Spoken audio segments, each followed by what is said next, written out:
In September 1961, deep in the heart of Africa, a handful of young Irish soldiers found themselves staring down the barrels of 3,000 enemy troops. What followed was 5 days of hell that would test every ounce of courage, tactical brilliance, and sheer determination these men possessed. This is the story of the Siege of Jadotville, where 156 Irish peacekeepers faced impossible odds and delivered a military masterclass that still echoes through history books today. The year was 1961, and the world was a powder keg. The Cold War raged across continents, turning every conflict into a chess match between superpowers. In the newly independent Democratic Republic of the Congo, chaos reigned supreme. Just over a year after gaining independence from Belgium, the mineral-rich province of Katanga had declared itself a separate nation under the leadership of Moise Tshombe. But this wasn't just another African independence struggle. This was about uranium. The same uranium that had powered the bombs dropped on Hiroshima and Nagasaki now lay beneath the red earth of Katanga, making it one of the most strategically vital pieces of real estate on the planet. Into this volatile mix stepped the United Nations, desperate to maintain peace and prevent the Congo from becoming another Cold War battleground. Among their peacekeeping forces were soldiers from a small island nation that had only recently emerged from centuries of colonial rule itself. Ireland, barely 40 years independent, was sending its sons to Africa as part of the 35th Infantry Battalion. These young men, most of them teenagers and 20-somethings, had no idea they were about to write one of the most remarkable chapters in military history. The mining town of Jadotville sat like a jewel in the crown of Katanga's mineral wealth. Its uranium deposits were considered the world's most important source, and control of this town meant control of resources that could shift the balance of global power. The atmosphere was electric with tension as Belgian mining companies, European mercenaries, and local Katangese forces all vied for influence. White settlers watched nervously as political winds shifted around them, while the local population found themselves caught between competing forces they barely understood. On September 3rd, 1961, Company A of the Irish 35th Battalion rolled into Jadotville aboard their trucks, dust kicking up behind them as they entered what would become their battlefield. At their head was Commandant Patrick Quinlan, a 42-year-old officer from County Kerry, whose weathered face and steady pipe-smoking demeanor masked one of the sharpest tactical minds in the Irish Army. Quinlan was no fresh-faced academy graduate.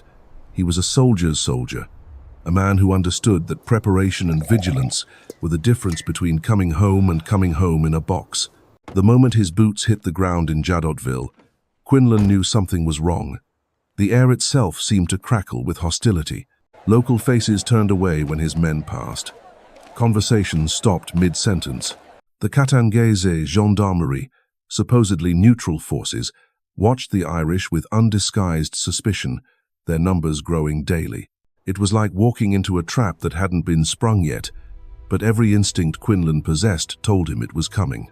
While diplomatic games played out in air-conditioned offices hundreds of miles away, Quinlan made a decision that would save the lives of every man under his command. He ordered his soldiers to dig, not the shallow foxholes of a temporary position, but deep, proper trenches that would turn their small compound into a fortress. The ground was like concrete under the African sun, each shovelful a battle against the earth itself. His men grumbled as they sweated and strained, wondering why their commander was making them dig graves in the middle of a peacekeeping mission.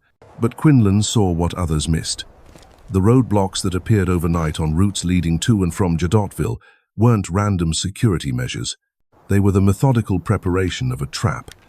The increasing patrols of Katangese forces weren't casual shows of strength. They were reconnaissance, mapping every inch of the Irish position. When Quinlan requested reinforcements or evacuation from UN headquarters, his pleas fell on deaf ears. The bureaucrats in their safe offices couldn't comprehend what the man on the ground was telling them, that Jadotville was about to become a killing ground. As September wore on, the noose tightened around Company A. Every day brought fresh signs of the storm brewing on the horizon. Weapons appeared in civilian hands. Mercenaries, hard-faced Europeans with the cold eyes of professional killers, were spotted moving through the area. The Katangese gendarmerie grew bolder, setting up positions that effectively surrounded the Irish compound.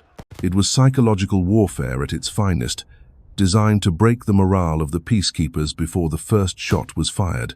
Unknown to Quinlan and his men, the United Nations was preparing Operation Morthor, a massive military action designed to crush Katanga's rebellion and arrest its leaders. The operation was so secret that even the soldiers who would bear its consequences were kept in the dark. As UN forces prepared to strike at the heart of Katanga's power in Elizabethville, Company A remained isolated in Jadotville, completely unaware they were about to become pawns in a much larger game. The irony was bitter. These Irish soldiers, sent as peacekeepers to protect civilians and maintain stability, found themselves abandoned by the very organization they served. While UN commanders plotted in secret conference rooms, 156 young men prepared for a battle they didn't know was coming, led by an officer whose warnings had been ignored. On the morning of September 13th, 1961, as dawn broke over the African landscape, many of Company A gathered for open-air mass. It was a scene that would have been familiar in any Irish village, soldiers bowing their heads in prayer, while their chaplain offered blessings for the day ahead. The irony of the moment would become clear within hours, as these men seeking divine protection were about to face a trial that would test not just their faith, but their very souls. At exactly 4 o'clock that morning, Operation Morthor began in Elizabethville, nearly 200 kilometers away. UN forces moved to arrest Chombe and his government, expecting swift success. But the Katangis weren't caught off guard. They had their own plans, and at the center of those plans was the isolated Irish company in Jadotville. What the UN commanders didn't realize was that by launching their surprise attack, they had just signed the death warrant for every Irish soldier in Company A. The pieces were now in motion for what would become one of the most extraordinary military actions in modern history. 156 Irish soldiers, led by a tactical genius they barely knew they possessed, were about to face odds that would have broken most military units before the fighting even began. But these weren't most soldiers, and their commander wasn't most officers.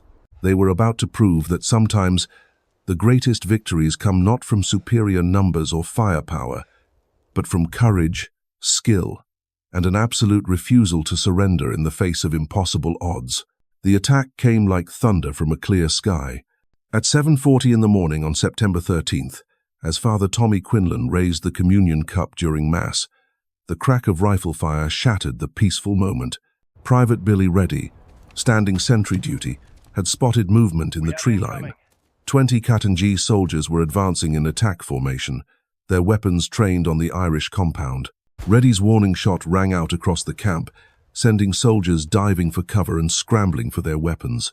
In those first chaotic seconds, everything Commandant Quinlan had prepared for came into sharp focus. His men, jarred from their morning prayers, moved with the discipline of weeks of training. They sprinted to the trenches their commander had forced them to dig, those back-breaking ditches that had seemed so pointless just moments before. Now those trenches were the only thing standing between them and certain death. Quinlan appeared at the center of his defensive perimeter, his pipe still clenched between his teeth, calmly assessing the situation as bullets whistled overhead. What he saw would have broken the nerve of most commanders. The initial 20 attackers were just the beginning. Streaming down from the hills came wave after wave of Katanga's troops, their numbers growing by the minute. 600 men in the first assault alone, with more reinforcements visible in the distance. The Irish position was a nightmare from a tactical standpoint.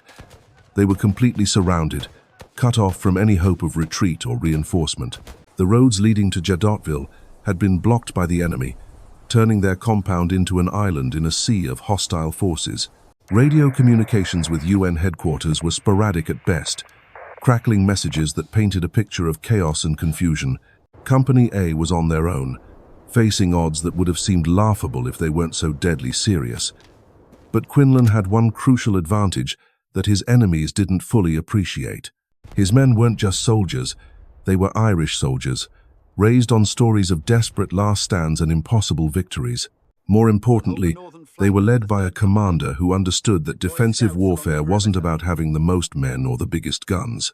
It was about making every shot count, every position unbreakable, and every enemy advance cost more than they were willing to pay. The first major assault came within the hour. Katanga's forces, supported by mortars and machine gun fire, launched a coordinated attack on the Irish perimeter. The sound was deafening, a constant roar of explosions and automatic weapons fire that seemed to shake the very ground beneath their feet.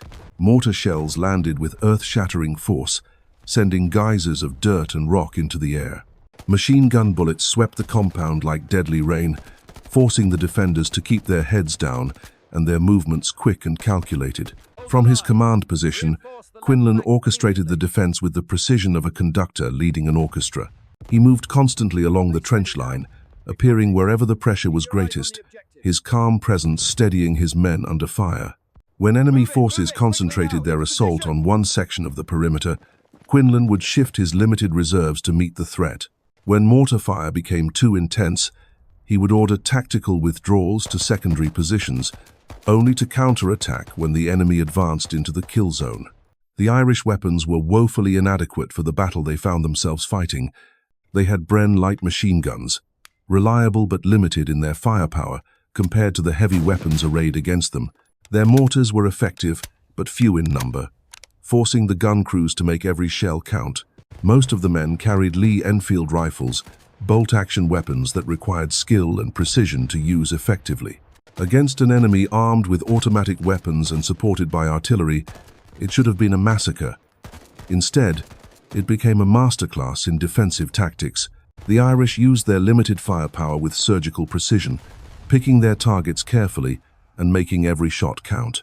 Their mortars found enemy positions with deadly accuracy, silencing machine gun nests and breaking up attack formations before they could gain momentum. Most importantly, they fought with the discipline of professional soldiers, never panicking, never breaking ranks, always following orders even when those orders seemed to lead straight into hell. As the first day wore on, the pattern of battle began to emerge. The Katanga's forces would mass for an assault, their numbers growing until they seemed to cover the landscape like an army of ants. Then would come the preparatory bombardment, mortars and machine guns raking the Irish positions in an attempt to soften them up. Finally, the infantry assault, hundreds of men charging across open ground toward the Irish trenches, expecting to overwhelm the defenders through sheer weight of numbers. Time after time, they were wrong. The Irish defensive fire was devastating in its accuracy and timing. Quinlan had positioned his men to create overlapping fields of fire, turning the approaches to their position into killing grounds where no enemy could advance without exposing himself to multiple weapons. When the Katanga's forces got close enough, the defenders would rise from their trenches like ghosts, pouring rifle fire into the attackers at point-blank range before melting back into their positions. By nightfall on the first day, the ground around the Irish compound was littered with Katanga's dead and wounded. The attackers had suffered casualties that would have broken most military units, yet they showed no signs of giving up. If anything, their determination seemed to increase with each failed assault. Fresh troops arrived throughout the night, replacing the dead and wounded, preparing for another day of battle. Inside the Irish perimeter, Quinlan took stock of his situation. His men had performed magnificently, but the cost was beginning to tell. Ammunition was running low, with every bullet now precious beyond measure. Water was becoming critically scarce under the blazing African sun, and the men were showing signs of exhaustion from the constant stress of combat. Medical supplies were adequate for now, but any serious casualties would quickly overwhelm their limited resources. Most troubling of all was the complete absence of any word from UN headquarters about relief efforts. The radio messages that did get through painted a picture of confusion and political maneuvering, but nothing concrete about when help might arrive. Company A was fighting for its life, while bureaucrats debated policy in air-conditioned conference rooms hundreds of miles away. As the sun rose on September 14th, the second day of the siege began with a sound that chilled the blood of every Irish soldier. The roar of jet engines echoed across the compound as a Fouga Magister fighter bomber swept low over their positions. The aircraft bore the markings of the Katanga's Air Force, but everyone knew it was flown by European mercenaries, professional pilots who brought decades of combat experience to bear against the trapped peacekeepers. The bombing run that followed was surgical in its precision and devastating in its impact. High-explosive bombs cratered the compound, destroying vehicles and communications equipment. The Irish had no anti-aircraft weapons, no way to fight back against this new threat from above. They could only hunker down in their trenches and endure, watching helplessly as their defensive positions were systematically targeted from the sky. When the dust settled from the air attack, the situation had gone from desperate to catastrophic. Company A was now completely cut off from the outside world, their vehicles destroyed, their communications severely damaged. They were trapped in a shrinking perimeter, facing an enemy that seemed to grow stronger with each passing hour, while their own resources dwindled toward nothing. But still they held, still they fought, and still their commander moved among them with unshakable calm, his presence alone worth a battalion of reinforcements to the young men who looked to him for leadership. The Siege of Jadotville was entering its most critical phase, and the true test of Irish courage was about to begin. The morning of the second day brought with it a realization that would have shattered lesser men. As Quinlan surveyed the damage from the air attack, the scope of their isolation became crystal clear. The twisted wreckage of their vehicles lay scattered across the compound like broken toys. Radio equipment sparked and smoked, cutting their already tenuous links to the outside world. They were alone in a way that few soldiers in modern warfare ever experience, truly and completely cut off from any hope of immediate rescue. Yet something remarkable happened in those dark hours after the bombing. Instead of despair, a different kind of energy began to flow through the Irish ranks. These young men, many of whom had never fired a shot in anger before arriving in Africa, began to transform into something harder, something more dangerous. The realization that they could depend on no one but themselves didn't break their spirit. It forged it into steel. Quinlan recognized the change immediately. He had seen it before in veteran soldiers, that moment when fear transforms into focused determination. His men were no longer thinking about home, about the lives they had left behind in Ireland. They were thinking about the man next to them in the trench, about holding their piece of ground, about making the enemy pay for every inch they tried to take. It was a transformation that turned ordinary young men into warriors. The second day's fighting began with a ferocity that dwarfed anything from the day before.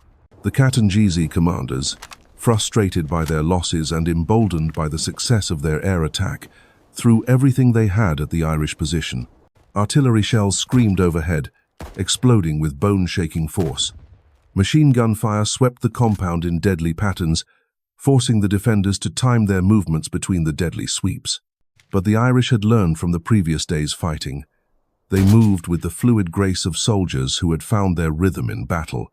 When enemy fire became too intense in one section, they would melt away to secondary positions, only to reappear where the enemy least expected them. Their return fire was economical but devastating, each shot carefully aimed and timed for maximum effect. Private Johnny Gorman, barely 17 years old, found himself manning a Bren gun position that had become a focal point of enemy attention. Shell after shell landed around his position, filling the air with deadly fragments. Yet he held his ground, his weapon chattering out measured bursts that cut down Katanga attackers with mechanical precision. Between attacks, he would clean his weapon with the methodical care of a master craftsman, knowing that a jammed gun meant death for his comrades. Sergeant Paddy Mullins, a veteran of border duty back home, had become the compound's unofficial sniper. With his Lee Enfield rifle, he picked off enemy machine gunners and mortar crews with shots that seemed impossible under the circumstances. His calm voice could be heard throughout the position, calling out targets and coordinating defensive fire with the steady professionalism of a man born for war. The enemy adapted too, bringing forward their own specialists to counter Irish tactics. European mercenaries, veterans of conflicts across Africa and beyond, began to direct the attacks with professional skill. These weren't local soldiers driven by political passion. These were cold-blooded killers who understood the science of warfare, men who killed for money and had grown very good at their trade. Under their guidance, the Katanga forces began to employ more sophisticated tactics. Instead of mass frontal assaults, they launched coordinated attacks from multiple directions, probing for weak points in the Irish defense. They brought forward mortars and positioned them with mathematical precision, walking their fire across the compound in patterns designed to force the defenders into predetermined kill zones. The psychological pressure was immense. The constant noise of battle, the acrid smoke of explosives, the sight of comrades wounded and bleeding, all combined to create a stress that pushed men to their breaking points. Yet somehow, the Irish held together. Quinlan's leadership was crucial, but it was more than that. These men had discovered something about themselves that they never knew existed. As the second day wore on, ammunition became a critical concern. Every bullet was now accounted for, every mortar round carefully rationed. The Irish had to make impossible choices, deciding which attacks to meet with full force and which to endure with minimal response. It was a deadly game of resource management, played out under enemy fire. Water became equally precious. The African sun beat down mercilessly, and the physical demands of combat left men desperately thirsty. Quinlan had ordered every available container filled before the fighting began, but even those supplies were running dangerously low. Men shared water bottles with the discipline of seasoned campaigners, each taking only what he absolutely needed to function. Medical supplies presented another challenge. The Irish had been fortunate so far, suffering only minor casualties despite the intensity of the fighting. But every bandage used, every dose of morphine administered, brought them closer to a crisis point where they would be unable to treat serious wounds.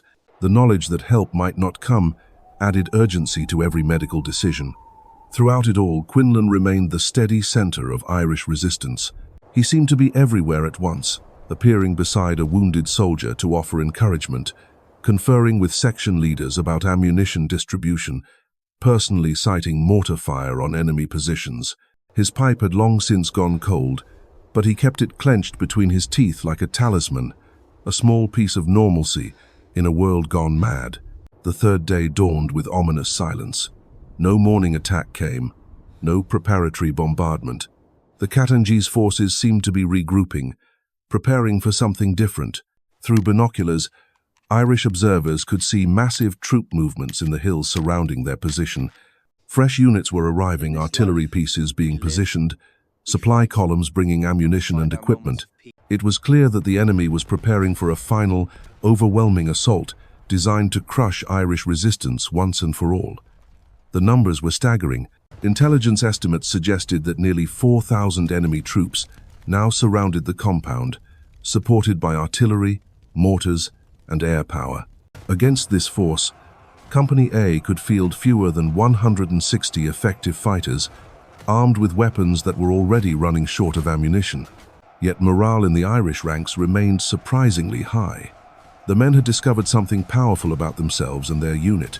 They had faced the worst the enemy could throw at them, and not only survived, but inflicted casualties that should have broken their attackers' will to fight.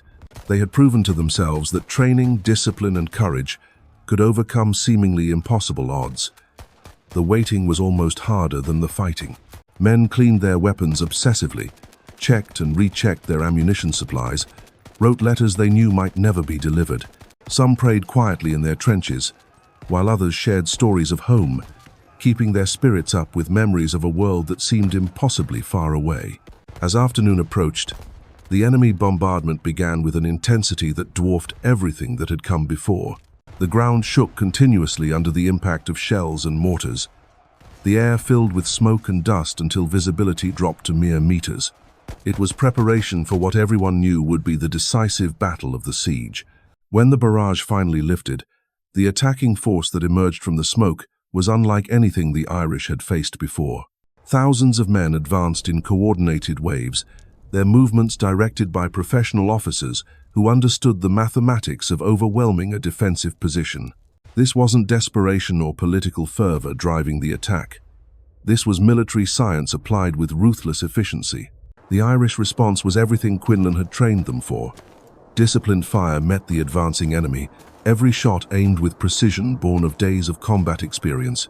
Mortars found their targets with deadly accuracy, breaking up attack formations before they could gain momentum. Machine guns swept predetermined fields of fire, creating zones of death that no living thing could cross. But the sheer weight of numbers began to tell. For every enemy soldier cut down, Two more seemed to take his place. Ammunition ran lower with each passing minute, forcing impossible choices about which targets to engage. The Irish perimeter began to contract as outer positions became untenable, falling back to secondary lines prepared for just this moment. The battle raged through the afternoon and into the evening, a continuous roar of gunfire and explosions that seemed to shake the very foundations of the earth. By nightfall, Company A had been compressed into a tight defensive ring around their command post, their ammunition nearly exhausted, their water supply critically low. Yet they still held, bloodied but unbroken, reduced to a fraction of their original defensive area, but still fighting with the professional skill that had marked their resistance from the beginning. As darkness fell on the third day of the siege, both sides knew that the final act of this drama was approaching. The question was no longer whether the Irish could hold indefinitely, but how much more they could make their enemies pay for victory. The morning of September 17th brought with it the bitter taste of reality. After 5 days of holding the impossible, after inflicting casualties that should have broken any attacking force, after proving that courage and skill could overcome overwhelming odds, Commandant Quinlan faced the hardest decision of his military career. With ammunition down to a handful of rounds per man, water supplies nearly gone, and no word of relief from UN headquarters, he accepted the inevitable. The surrender, when it came, was not defeat but the final act of extraordinary leadership from a commander who had kept every one of his men alive through hell itself. The aftermath told the true story of what had transpired at Jadotville. 300 enemy dead, over 1,000 wounded, against 5 Irish casualties. Numbers that spoke louder than any official report ever could about what had really happened in that small compound in the heart of Africa. These weren't just statistics. They were proof that sometimes the greatest victories come not from conquest, but from simply refusing to break when everything around you is falling apart.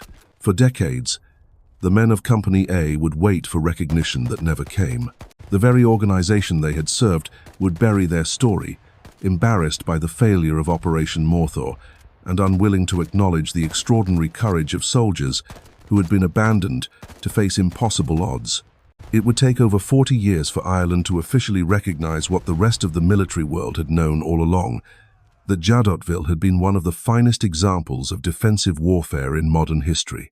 But recognition, when it finally came, could never capture the real legacy of those 5 days in September. It wasn't about medals or official acknowledgement. It was about ordinary young men who discovered they were capable of extraordinary things when everything depended on them. It was about leadership that valued lives over glory, tactics over bravado, and preparation over hope. Today, military academies around the world study the defense of Jadotville as a textbook example of how small units can hold against overwhelming odds. The tactics Quinlan employed, the defensive preparations he insisted upon, the way he managed resources and maintained morale under impossible pressure, all of it has become required reading for officers who may one day face similar situations. The Siege of Jadotville stands as proof that heroism doesn't always come with victory parades and glorious charges. Sometimes it comes in the form of young men digging trenches in hard ground, following orders they don't understand, trusting in leadership that sees dangers others miss. Sometimes it comes from simply holding your ground when everyone else has written you off, fighting not for glory but for the man standing next to you in the trench. 156 Irish soldiers went to Jadotville as peacekeepers. They came home as legends,